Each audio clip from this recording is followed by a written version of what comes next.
Musical memoir Jervis Pennington's An Extraordinarily Ordinary Life is currently taking place at the Market Theatre's Barney Simon Theatre.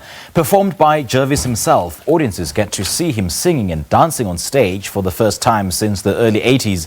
He tells his life story of fame, fortune and a struggle in a raw, honest, inspiring and yet humorous way. He joins me now in studio to tell us more about this production.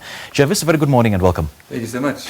I mean, this production tells a story. I mean, it is a personal play. It tells your life story through drama and humor, song and dance. I mean, it's a very, very interesting story to tell. Why, though, for your fans? For me, it was really, when I was younger, I thought the only way to have any kind of fulfillment or happiness was to lead some kind of magnificent life. When I was 10, that meant being Muhammad Ali or maybe Elvis Presley. And of course, this is a recipe for disaster because those things are unattainable. And now in my old age, I realize that the only thing I really want in life is peace of mind. And I tell this pursuit through songs and lots of humor. Yeah. So it's difficult for me to tell my story in my own words because my mother might be watching. And she'll call me and say, hey, you're too big for your boots. So if I may, can I read one review from Cape Town? Yeah, sure. They're kind of someone else's words. So the Cape Times said, it is a poignant, inspiring, harrowing, yet ultimately beautiful and darkly hilarious piece of theatre. The man should be in stand-up. So that's kind of... Actually, you should be. I've been following you and for quite a while, and I think you should be in stand-up comedy. Well, who knew I was funny? Not me. You know, from famous to homeless to fearless is what the story chronicles. So, want to describe your life journey to where you are today? Well, it started out extremely pursuit of excellence. Was all I cared about. And so at a very early age, for those who are old enough, I remember back in the day in the 80s, I won the national television talent show, The Idols of its time, with my boy band called the Soft Shoes. And that kind of was too much too soon. And that led to all kinds of complications and a kind of disappearing from life in general. Hid myself because I was, I would say, traumatized by so much success so early on. Yeah. And then later I came back as a writer. In between, I worked for a record company and looked after the careers of people like Brenda Fassie, Rebecca Malope, which is very exciting. And then again in the background. And then later in life, it all came out in writing. And wrote various musicals, including one called Scribble with Desmond Dube, starring in the role, Selo Sebatsani. And then I wrote this one-man play, not in a way to put my life on stage, but really as a gift to my father. He said, explain to you where your songs come from.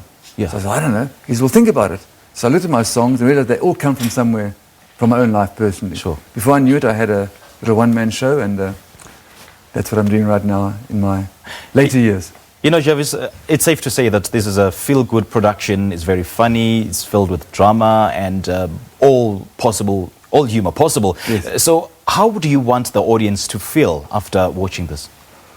Well, I would like them to feel motivated to pursue peace of mind.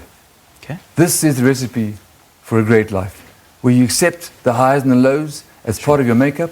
There's a great line from Athol Fugard play where one person says, it took me my whole life to get here. And if you can accept that, the good and the bad, it makes for a peaceful life. And you took a long gap from performing and then you bounced back. I mean, what were you doing in between and why did you decide to bounce back after so long? I've got no idea, because before I go on stage I think, why did I do this? This is too nerve-wracking. But the long gap was because I was writing. Okay. And as a young person, performing for me was a trauma because I was so desperate to be the world's best, which of course, I wasn't, and one can't be. I'm not Elvis.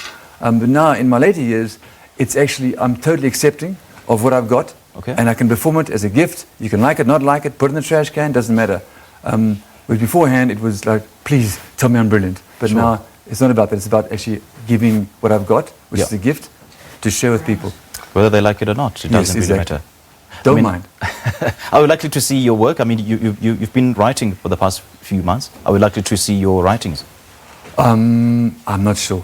Okay. After this production is finished, I'm going to do a few more gigs around the country, and then I'll sit back and reassess whether it was a wise decision to go back on stage, because it is, terrifying. But somehow it's where I've ended up, and so I'll take it as it is. Share more details with us about some of the gigs that you'll be involved in. Well, I'm not too sure because the producer is working on them. I know Prince Albert is on the agenda, which is a small town in the middle of the Karoo. Okay. Been looking at Durban and a few festivals. But until they are confirmed, I can't really speak about them because I'll jinx them. All right. All right, Jervis, thank you, man. Thank you so much for joining us. Thank you so Appreciate much. the time, hey? Thank you. Well, that was Jervis Pennington talking to us about An Extraordinarily Ordinary Life, which is currently being staged at the Market Theatre in Johannesburg. All right, let's now go back to the